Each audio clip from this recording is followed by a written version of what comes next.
Would you call yourself a creative photographer? If yes, this video might just be for you. When it comes to buying used lenses, I always try to buy the cleanest copy for the best money possible. But when it comes to creative photography, I now realise that this might not be the best approach. This video will show me using my imperfect copy of a lens when I could have used my perfect copy of the same lens. I chose the imperfect lens because I wanted to create hopefully a more cinematic, artistic, painterly, filmic look. Add whatever word you think best suits the photos to give me edited photos in camera from a digital sensor. Hello, welcome. Matt here from MrLeica.com. As always, a huge thanks to my amazing patrons. Links below to more content. So today's video, you're going to see more behind the scenes from the previous video, but this time all the photos are shot with a defective lens, if you want to call it that.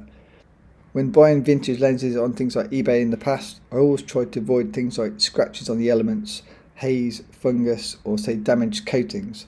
All of these will give you reduced contrast and increased flare when shooting the lens towards the point of light, as you can see in these photos. As I've kind of progressed with my photography, I've realised that this can actually be a creative advantage, and it saves you using, say, a mist filter. Here you can see my lens of choice, so it's the Jupiter-9, which is an 85mm f2 Sonnar clone, which is a Soviet lens. The particular copy I'm using is a Contax RF mount lens, if I can say that. So I'm using an Amadeo adapter to allow me to mount it to Leica M mount, and then M mount to the SL via another adapter.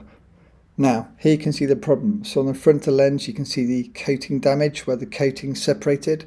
So it should be all blue, and as you can see at the edge, it's not blue, which means the lens is okay when shooting with the light. So having the sun behind your head, you'll get pretty clean, decent looking photos. But if you shoot at the light or towards a bright point of light, you're going to get reduced contrast and increased flare. This sounds negative, but if you get smart, you can use it to your advantage.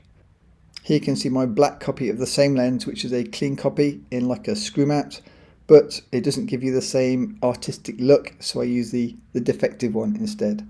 Now the trick to this is obviously experimenting and obviously knowing your lenses. So if you've got a lens with say scratches, you'll know from previous photos whether the lens flares a lot or a little bit when pointing towards different light sources.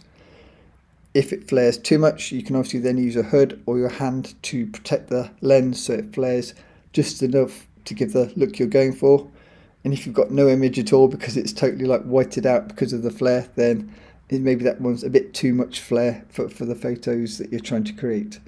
As with many of my workshops, we were lending each other different equipment, and so I had the option to use some very nice Leica lenses.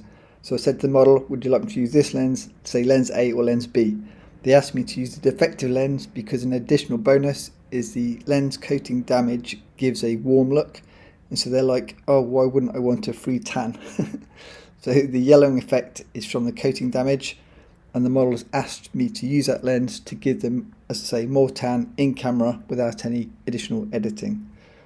All the photos, as you can see, are slightly warm looking, and so it gives almost like a Kodak gold look in camera. And then all I've done is added my Mr. Leica usual presets, in this case a Leica SL preset, because that's got a bit more of a filmic look, and then that gives me the finished images with like 2 seconds of processing. Paste to the first photo and then copy settings across all photos. I posted one of these sample photos on my Flickr feed, and someone commented, nice processing. I had to reply and say, actually it wasn't me, it was the lens, and the processing is done in camera. This is the beauty, I think, of using vintage lenses, and maybe in this case damaged vintage lenses, is you can get a more edited look in camera. And I think this is less common in the modern world when we're used to seeing perfect photos from these new perfect digital sensors. If you're more of a creative photographer like me and you're trying to create better than reality photos, then this approach might be good for you. You could either use say a model lens with a mist filter, which will give you say some of the look, or you can kind of just experiment and use old damaged lenses and again try to get the unique look from those particular lenses. I think the advantage is you don't need to spend top dollar to buy a lens for your next photo shoot, and normally the damaged lenses are the cheapest lenses available from those listed online. Depending on the lens and the lens damage itself, sometimes you will get too much flare, and so in those instances, if you just want really clean looking photos, just shoot with the light not pointing at the lens. So the photos you're seeing now are me using as you can see, a continuous LED light pointing directly at the model, or pretty directly at the model. That gives you really clean skin tones, as you can see, zero editing required, and then the tones from the lens gives you a bit more of that kind of retro look without needing to do any fancy editing. Now, if you're looking for a best bang for the buck lens for doing some creative photography with, definitely consider Soviet lenses, especially if you like using rangefinder cameras. Now, I know most Leica photographers wouldn't dream of putting cheap Soviet lenses on their nice Leica camera, but Soviet lenses can give you really nice rendering. As you say, the Jupiter-8, which I covered in the last video, is a pre-war Zeiss Sonnar formula, the same as the Jupiter-9. Both of these will give you that Sonnar bokeh and Sonnar rendering, and it works really well for portraits. Now, one problem with damaged lenses is the results can be unpredictable.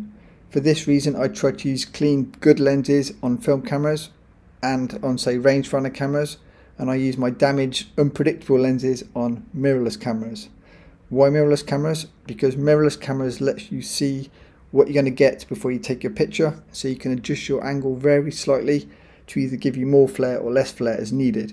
If using an M camera, you won't know what you're going to get until you've taken your photo. If this video inspired you to try something different, feel free to hit the like button and click here to see the Jupiter-9 full video.